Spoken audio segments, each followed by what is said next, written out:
Hi, welcome to Mahanagar. నేను మీ మనోజ్. జగన్ 2.0లో ఊహించని అంశాలు ఉండబోతున్నాయి. ఓటమి తర్వాత ఆయన బాగా మారిపోయారు. అందుకే ఇప్పుడు గతానికి పూర్తి భిన్నమైన నిర్ణయాలు తీసుకుంటున్నారు ఆయన.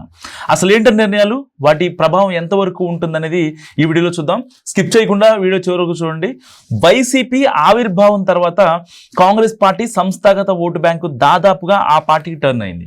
సో 95% దాకా కాంగ్రెస్ ఓటర్లను తన వైపుకు తిప్పుకోవడంలో సక్సెస్ అయిన జగన్ కొందరు కీలక నేతల విషయంలో మాత్రం లైట్ గా ఉన్నారట.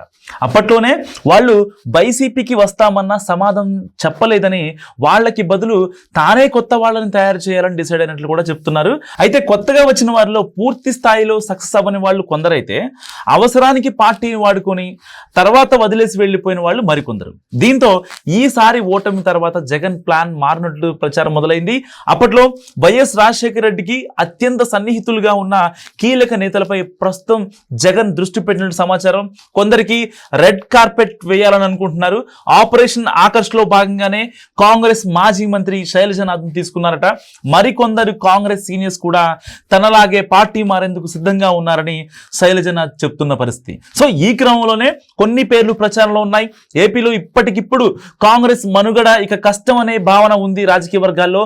మారిన రాజకీయ పరిస్థితుల్లో ఉంటే కూటమిలో ఉండాలి, లేకుంటే వైసీపీలో చేరాలి తప్ప మరో ప్రత్యామ్నాయం లేదన్నట్లుగా నడుస్తుంది రాజకీయం.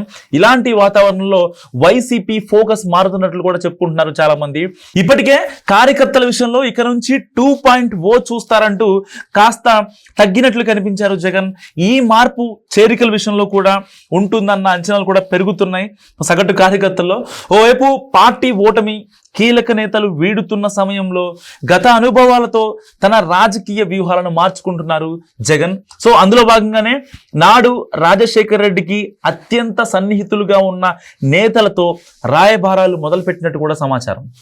వాళ్ళని తానే స్వయంగా పార్టీలోకి ఆహ్వానిస్తున్నారట జగన్. సో మాజీ మంత్రి శైలజనాథ్ చేరికకు అదే కారణమని కూడా చాలా మంది చెప్తున్న పరిస్థితి. ఇక తాజాగా సీనియర్ నేత ఉండవల్లి అరుణ్ కుమార్ సైతం వైసీపీలో చేరుతున్నారనే ప్రచారం కూడా జరుగుతుంది. ప్రస్తుతం ప్రత్యక్ష రాజకీయాలకు దూరంగా ఉంటున్నారు ఉండవల్లి.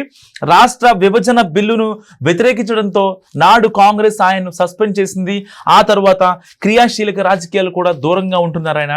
ఎప్పుడో సమకాలీన రాజకీయాలపై మాట్లాడుతూ ఉండే ఉండవల్లి ఇప్పుడు వైసీపీలో చేరతారా లేదా అనేది కూడా చర్చనీయాంశంగా మారుతుంది. ప్రస్తుతం వైసీపీలోకి రావాలంటూ ఆ పార్టీ ముఖ్య నేతలు ఉండవల్లిని ఆహ్వానించడం తెలుస్తుంది. వైఎస్ సన్నిహితుడుగా పేరున్న ఉండవల్లి రాకతో పార్టీకి మంచి వాయిస్ ఉంటుందని కూడా భావిస్తున్నారు చాలా మంది.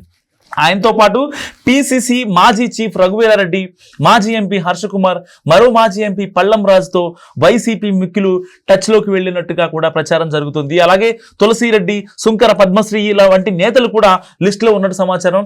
రాష్ట్ర విభజన తర్వాత ఏపీ కాంగ్రెస్ కమిటీ అధ్యక్షుడిగా బాధ్యతలు చేపట్టిన రఘువీరారెడ్డి బీసీ నేత. వైఎస్ కు సన్నిహితుడిగా పేరున్న రఘువీర గతంలో వ్యవసాయ మంత్రిగా కూడా పనిచేశారు. అలాగే జగన్ పై ఎలాంటి వ్యతిరేకత లేని వ్యక్తిగా కూడా మంచి పేరుంది. ఇక కాకినాడ మాజీ ఎంపీ, మాజీ కేంద్ర మంత్రి పల్లం రాజు కూడా ఎప్పుడు ఎవరి మీద కూడా వ్యక్తిగత విమర్శలు చేయలేదన్న పేరుంది. పల్లం రాజు ఇప్పుడు పార్టీకి ప్లస్ అవుతారని భావిస్తుంది వైసీపీ అధిష్టానం. కీలక నేతల నిష్క్రమణలతో కాస్త స్తబ్దుగా మారిన పార్టీలోకి సీనియర్స్ రాకతో యాక్టివ్ అవుతుందని ప్లాన్ వేస్తోంది వైసీపీ పార్టీ. అయితే కాస్త ఆలస్యం కావచ్చు కానీ వాళ్లల్లో కొందరైనా రావడం మాత్రం పక్కా అంటున్నాయి వైసీపీ వర్గాలు. ఈ కొత్త వ్యూహం వైసీపీకి ఎంతవరకు కలిసి వస్తుంది, తిరిగి రీఛార్జ్ మోడ్లోకి వచ్చేస్తుందా అన్నది చూడాలంటున్నారు రాజకీయ పరిశీలకులు. సో ఈ వీడియో గురించి మీరేమనుకుంటున్నారో కామెంట్ రూపంలో తెలియజేయండి. చూస్తూనే ఉండండి మహానగర్.